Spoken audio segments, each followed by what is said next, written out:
Bonjour et bienvenue à la 12e édition de l'Érable en bref de cette semaine.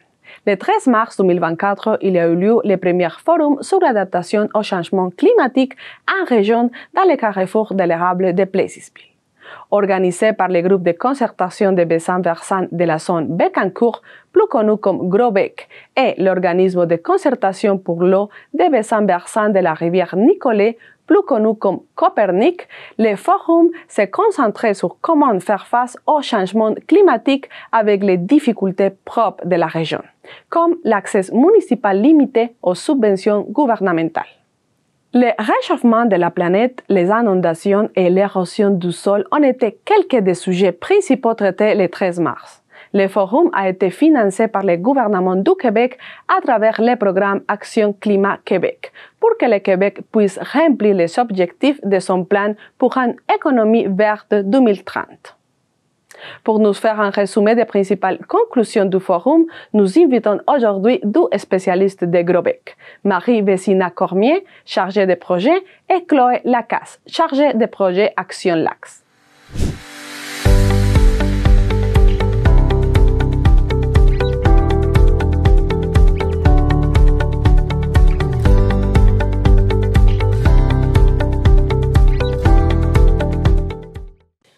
Bonjour à vous deux et bienvenue à cette émission. Bonjour, merci. Bon, on va commencer pour connaître un peu plus sur vous. Bon, qu'est-ce que vous faites dans l'organisation GROBEC? Marie. Marie Vézina Cormier, chargée de projet en environnement et sensibilisation pour le GROBEC. J'ai commencé comme technicienne en 2010 et j'ai gravi les échelons et plusieurs postes. Et ça me fait plaisir de continuer le volet, surtout sensibilisation, mobilisation, qui me touche à cœur présentement. Parfait. Oui, moi, c'est Chloé Lacasse, c'est coordonnatrice de projet là, au GROBEC également. Donc, moi, je suis au GROBEC depuis 2021. C'est quand même récent, mais j'adore ça. Puis, c'est ça, j'ai aussi commencé en tant que technicienne, chargée de projet. Puis maintenant, je suis à la coordination des projets et de l'équipe. Donc, il y a de nouveaux défis. Bon, et on va continuer pour connaître un peu plus sur les forums et sur l'adaptation au changement climatique en région qui a eu lieu mercredi le 13 mars 2024. Oui, exactement. On a décidé de faire un forum afin de rejoindre plusieurs intervenants municipaux qui étaient sur notre territoire. C'est bien de préciser aussi que le forum a été fait en collaboration avec le Copernic, l'organisme de bassin versant de la rivière Nicolette, qui est juste notre voisin. Le but du forum, c'était de trouver des pistes de solutions, mais aussi d'avoir des discussions pour connaître les problématiques à travers les municipalités. On visait énormément les municipalités petites, ceux qui ont le plus de problématiques en personnes, effectifs et financiers, dans le fond. C'est facile quand tu es une grosse municipalité, tu as plus accès à des financements ou en ressources humaines, mais quand on est une petite municipalité, c'est plus dur. Alors, on voulait voir avec eux qu'est-ce qu'on pouvait faire pour les aider, pour voir l'adaptation au changement climatique dans un contexte qu'on a présentement dans la région. Et bon, Chloé, quel a été justement l'objectif de ce forum? Oui, dans le fond, nous, depuis 2021, on a un projet qui s'appelle « Adapter la gestion des cours d'eau de la zone Bécancour dans un contexte de changement climatique », donc encore dans la même thématique. Puis dans le cadre de ce projet-là, dans les 3 dernières années, on visait à rejoindre beaucoup de municipalités sur notre territoire en lien avec différents enjeux sur les changements climatiques. Donc, dans ce but-là, on a fait différentes formations ou ateliers sur des sujets plus précis. Donc, on a abordé la gestion durable des eaux pluviales, la gestion environnementale des fossés, la limite du littoral. Bref, c'était plus précis. Puis donc, pour clôturer un peu ce projet-là qui prend fin le 31 mars, on a décidé de faire cette journée-là sur l'adaptation au changement climatique en région qui touchait vraiment les municipalités de notre territoire puis qui allait aborder plusieurs sujets dans la même journée plutôt que les autres événements qu'on avait fait qui étaient vraiment centrés sur des sujets précis. Puis l'objectif, en fait, c'était de rassembler plein d'acteurs du territoire, autant des municipalités, des MRC et d'autres organismes, associations, pour créer des liens puis s'aider là, justement dans les étapes qui s'en viennent pour s'adapter au changement climatique. D'accord. Et Marie, quelles sont les activités de GROBEC et aussi de Copernic? Les organismes de bassin versant comme le GROBEC et le Copernic vont s'occuper de tout ce qui a rapport à la gestion de l'eau sur le territoire, mais c'est très vaste. On peut faire la vérification d'installations sanitaires, la plantation de bandes riveraines à des endroits. On fait la lutte contre la berce du Caucase. On va faire de la sensibilisation dans les écoles. Présentement, on est en train de faire un parcours canotable pour rendre la rivière Bécancour accessible à tous. On fait des frayeurs pour la perche chaude. On a beaucoup d'activités de concertation, mobilisation. Beaucoup de partenariats avec autant des municipalités, des entreprises privées, monsieur, madame, tout le monde aussi qui ont des projets. On a le mois de l'eau qui arrive bientôt pour le mois de juin. Ces projets-là combinent autant des projets un peu terrain que des parties sensibilisation. Le Copernic fait sensiblement les mêmes choses que nous, mais on n'a pas tous les mêmes intérêts pour des projets précis au même moment. Parfois, on travaille en collaboration avec eux. On a aussi des projets avec nos associations riveraines, avec les lacs. J'essaie de toutes les énumérer rapidement, mais probablement qu'il en manque. Mais... Ça donne quand même une bonne idée de qu'est-ce qu'on fait en général. Puis, en gros, ce qu'il faut retenir pour les organismes de bassin versant, ben, c'est vraiment des organismes de concertation, puis toujours en lien avec la gestion de l'eau. Fait que peu importe c'est quoi le projet, si ça touche l'eau d'une quelconque façon, comme les bandes riveraines, c'est pour améliorer la qualité de l'eau, même si en planter des arbres, c'est pas directement dans l'eau, ben, les organismes de bassin versant peuvent être là pour ça, pour vous aider, puis... Et où est-ce que vous avez fait les forums sur l'adaptation au changement climatique et bon, quel a été le bilan? Oui, donc le forum a eu lieu au Carrefour de l'Érable à Plessisville. Donc ça a été une très belle salle. On avait dans l'accueil, il y avait des kiosques qui étaient présents, donc il y a des organismes là, qui accueillaient les participants. Puis ensuite, on allait dans la salle de conférence. Donc là, on a eu plusieurs présentations super intéressantes dans la journée. On a eu au total 6 conférences sur différents sujets. L'avant-midi était principalement sur les changements climatiques, les enjeux en lien avec ça. Puis l'après-midi, c'était plus vraiment des initiatives locales qui étaient présentées par des municipalités ou des organismes de notre territoire. Donc, ça a été quand même un bon succès pour une première édition là, de notre côté pour organiser ce genre d'événement. On a eu 55 participants au total là, qui étaient présents, qui se décrit en fait en 14 municipalités, 3 MRC, et il y avait 12 organismes ou associations là, également. Donc, on touchait vraiment une variété de personnes et d'organisations. Donc, on a été super satisfaits de ça. À la fin de la journée, on a eu des demandes là, pour refaire ce type d'événement-là. Donc, on garde en tête là, pour voir si c'est possible de refaire ça là, annuellement. Et justement, comment est née l'idée de faire un forum de ce sujet? Dur à dire. Ben, c'est souvent la demande des personnes qui, quand on fait des concertations, on fait des événements, ils disent souvent il faut faire un événement. On aurait besoin d'un événement pour parler des sujets parce que souvent, on va en parler à une personne, mais la deuxième personne va nous poser les mêmes questions. Fait qu'à place de faire un peu 12 téléphones pour parler de la même chose, on s'est dit que ça serait bien de faire un événement, d'inviter tout le monde, de parler des sujets. Parce que justement, si 12 personnes nous posent la même question, ça veut dire que le sujet est pertinent et qu'il y a des inquiétudes à ce sujet-là.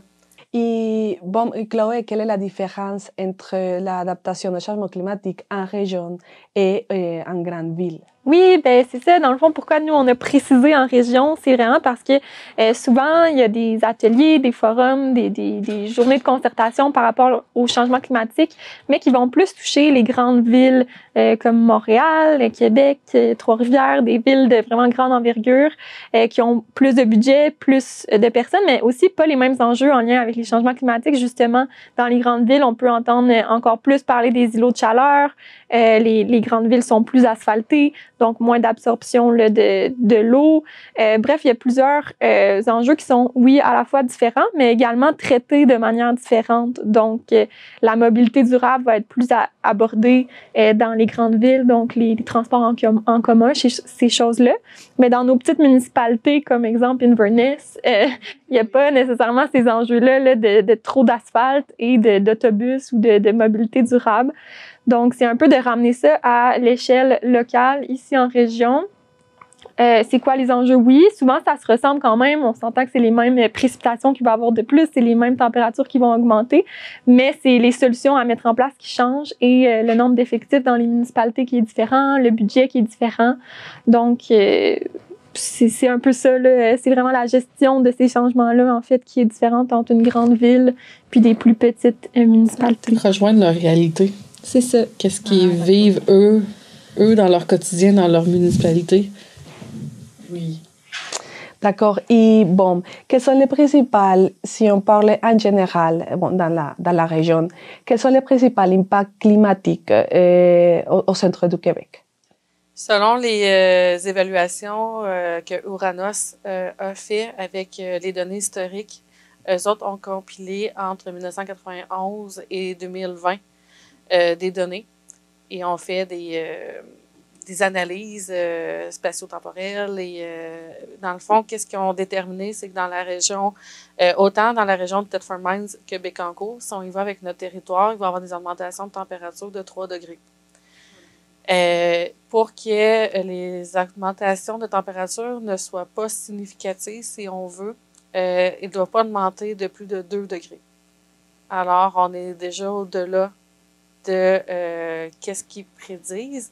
Et à partir en haut de 2 degrés, c'est qu'il peut y avoir vraiment des impacts environnementaux significatifs.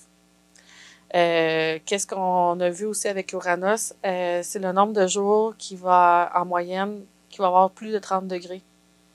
Vraiment des journées de canicule qu'on appelle. Thetford Mines, exemple, va passer de une journée de plus de 30 degrés à 9 journées. Si on évoque la région de Bécancour, on passe de 6 journées à presque 25 journées. Fait que des périodes de chaleur, on va en avoir beaucoup plus. Comme l'été passé, des périodes aussi qui mouillent plus, on va en avoir plus. Fait que quand il va mouiller plus. On ne dit pas que ça va mouiller à long terme, mais quand il va mouiller, c'est des plus grandes quantités de pluie qui va tomber sur un coup.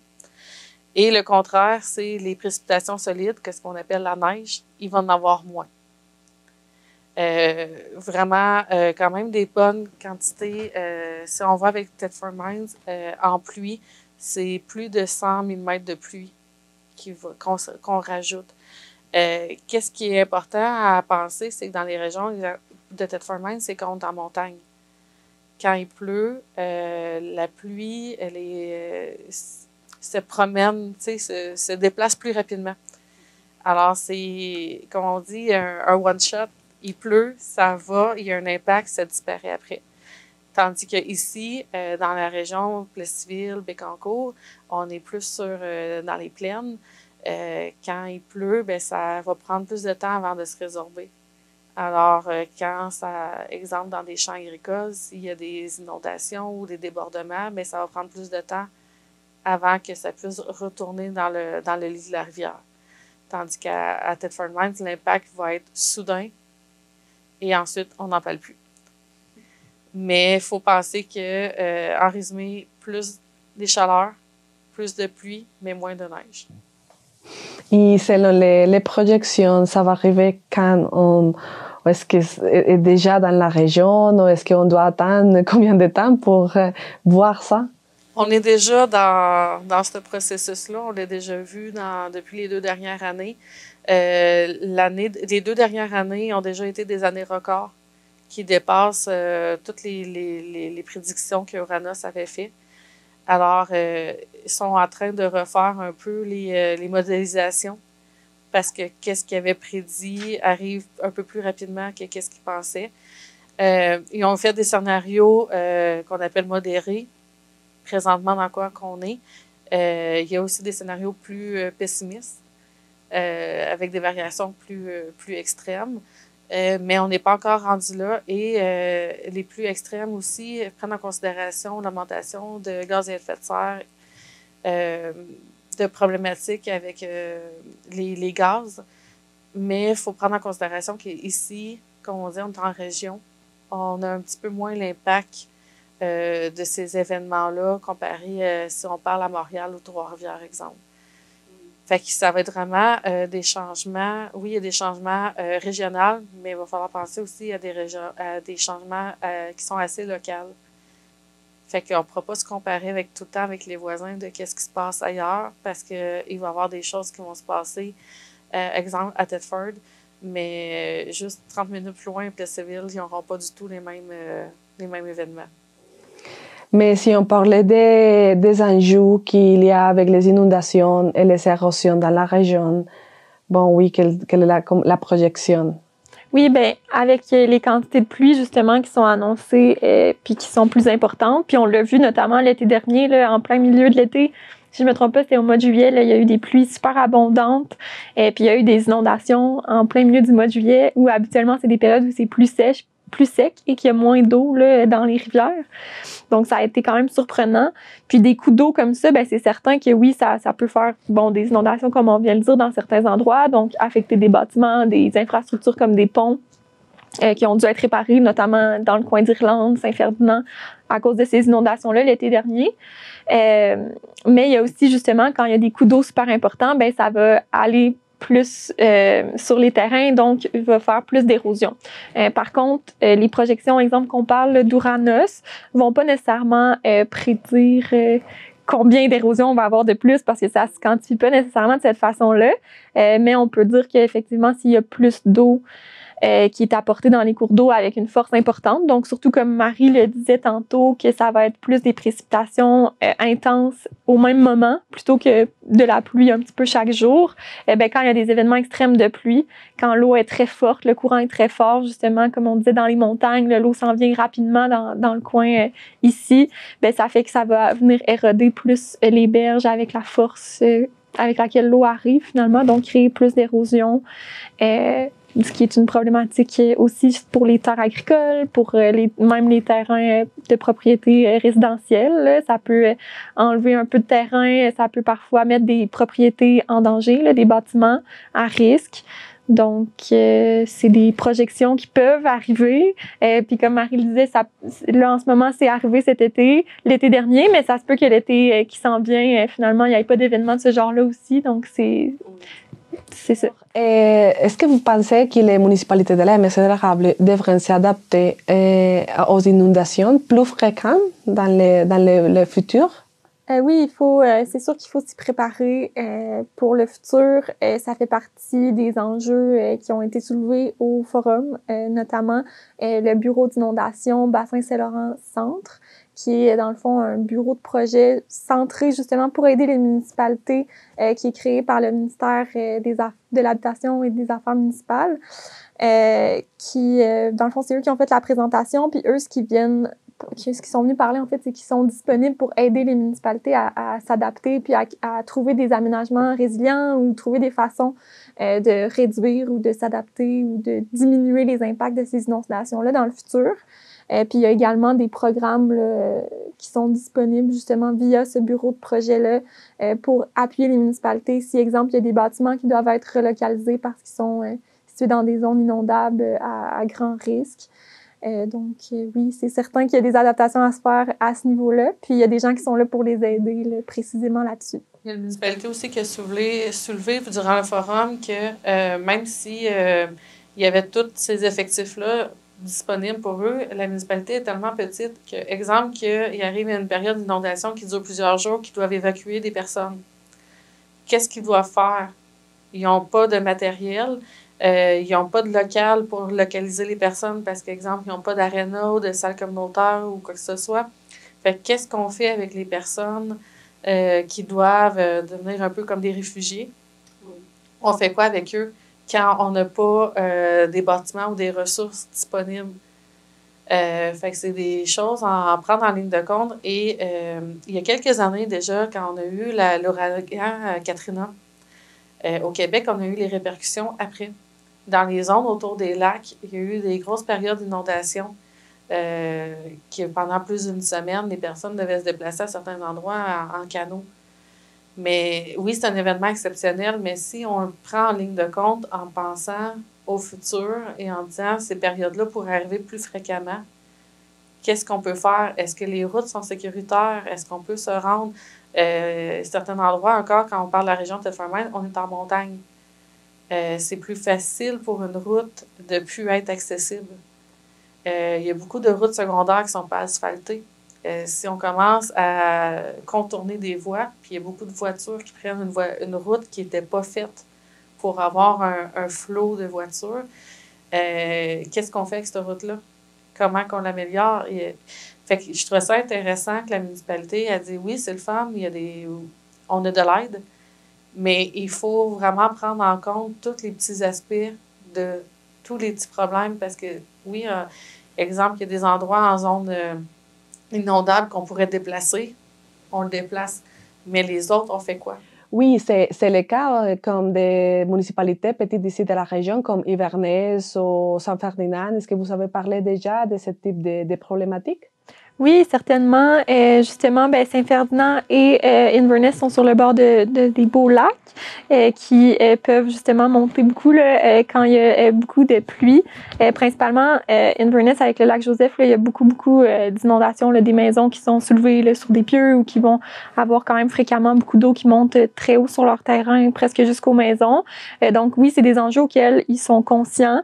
Notamment, la municipalité d'Inverness a fait une présentation lors du forum et a parlé un peu de tout ce que Marie a dit aussi en lien avec le fait que oui, il y a des inondations, nos maisons sont à risque, etc. Mais présentement, la municipalité a 2 employés, une directrice générale qui joue le rôle de directrice générale, secrétaire, trésorière, et un employé de la voirie qui joue le rôle d'inspecteur en bâtiment, en urbanisme, en voirie, tu sais. Donc, ils ont beaucoup de chapeaux à porter. Donc, parfois, d'aller essayer de gratter pour trouver des programmes de financement, c'est plus complexe. Mais ils nous expliquaient aussi qu'eux, ils ont développé là, justement ils ont débuté, je crois, ou ils l'ont terminé, là, un plan de mesures d'urgence en cas d'inondation, d'évacuation. Donc, c'est un peu ce que Marie disait, que oui, on parle d'aménagement, de relocalisation, mais c'est aussi important de penser à qu'est-ce qu'on fait pour les personnes là, en cas de sécurité publique, d'enjeux à ce niveau-là. Donc, oui, ils sont conscients de ça. Il y a des choses à mettre en place, mais c'est certain que les gens qui habitent sur le bord de l'eau, puis ils veulent aussi rester là malgré tout. Là, on s'entend qu'il y a souvent un sentiment d'appartenance. C'est souvent des chalets qui appartenaient à la famille avant, ou sinon c'est simplement un lieu que les gens aiment beaucoup, se retrouver sur le bord des lacs. Donc, la relocalisation, c'est pas nécessairement une option ou une solution miracle là, que les gens veulent aller vers ça. Donc, c'est plus de trouver peut-être d'aller vers d'autres solutions ou de s'adapter de manière différente à ce niveau-là. Oui, parce que si on parlait comme des solutions, est-ce que la plantation des arbres peut-être peut améliorer cette problématique? Oui et non. Comme on parlait, s'il y a des zones qui ont aucune bande riveraine, qu'il y a un gros coup d'eau et qu'à chaque fois, le terrain se fait gruger et on a une perte de terrain. Oui, une plantation d'arbres peut aider, mais pas... c'est comme mettre un plaster sur un bobo, tu sais. Ça peut aider, mais on peut pas juste dire tout miser en disant que la plantation d'arbres va aider à tout. Mais ça va vraiment plus aider, comme on disait, à stabiliser un sol, réduire l'érosion, aider justement à la biodiversité ou à des zones de frayère. Ça peut aider à des choses de même, mais dire que les arbres sont une solution aux inondations, je serais pas prête à le dire. D'accord. Et bon, dans les forums, quelles sont les municipalités que vous avez reconnues pour les gros efforts qu'ils ont fait par rapport au changement climatique? Oui, à la fin du forum, on a fait une période de reconnaissance. On avait demandé aux municipalités qui participaient de nous envoyer leur candidature avec des initiatives environnementales qu'ils ont fait. On a retenu 3 municipalités la ville de Plessisville, la ville de Thetford Mines et la municipalité de Saint-Ferdinand. La ville de Thetford Mines nous a proposé un projet justement sur la plantation d'arbres par rapport à la piste cyclable qu'ils ont. Pour Saint-Ferdinand, on a remercié leur initiative environnementale pour la journée quand on a organisé la pêche aux déchets. L'année passée, ils ont fait une journée de l'environnement en même temps.